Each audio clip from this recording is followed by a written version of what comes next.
Yeah, so the Melbourne in 60 Seconds song project was a collaborative effort with, I think, over 60 artists based in Melbourne, created during lockdown, where we were asked to write and record a 60-second piece, so no shorter, no longer.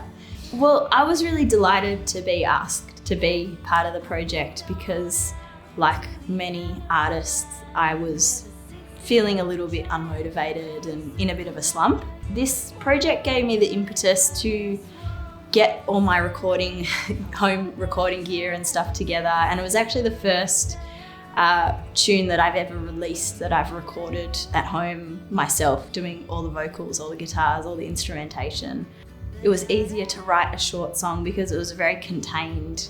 Thinking about it after, probably 1 minute is where all the essential stuff in most of the songs I write live anyway. So yeah, it was fun to kind of get straight to the point with what I want to say, no filler. It's a perfect little sort of vignette, and I always think, like, as a songwriter, I've got a pretty short span of attention, and usually I find verse 2 and 3 a bit harder to eke out, and it's more, I think most songwriters find that. It's like you have your initial idea that spurs on the song, and maybe you write a hooky chorus, but then it's like, oh, what else can I say to add more depth? And it didn't need more depth. It was like, that's all it needs. For me, the whole time during Melbourne's particularly long and arduous lockdowns, I felt like I was very slow to adapt, like I saw some of my peers doing,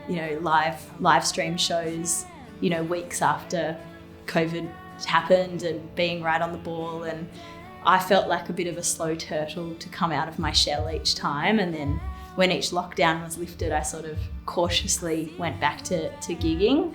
It gave me time for pause, for thought, but then the dragging on of it sort of really weighed me down, like a lot of people, and the sort of feeling of no end in sight. I was pretty lucky. I played a gig at the Brunswick Ballroom the week that Melbourne's final lockdown lifted last November, and the feeling in that room was just one of such appreciation and love for our Melbourne music scene.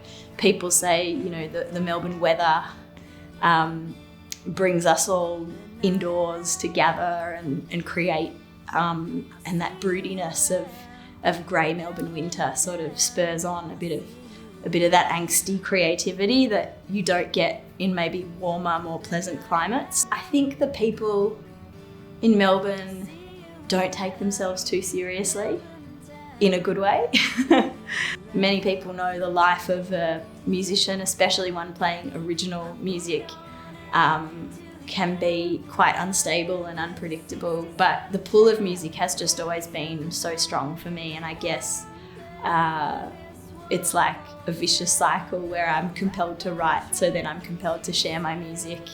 Not totally vicious, but it has its ups and downs. Yeah, I feel like music has always been a vehicle for me to understand myself and my emotions and connect deeper on a deeper level with my own emotions and what's going on in a way that words alone can't.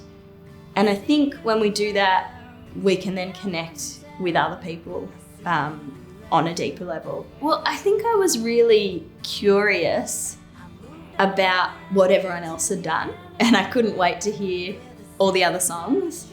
I love it. I just think it's so Melbourne. People I knew, people I didn't know, discovered new artists. Just how people respond creatively to their city, and whether that be something ultra, specific, or something really general. It's just something about this city. I don't know, it's special.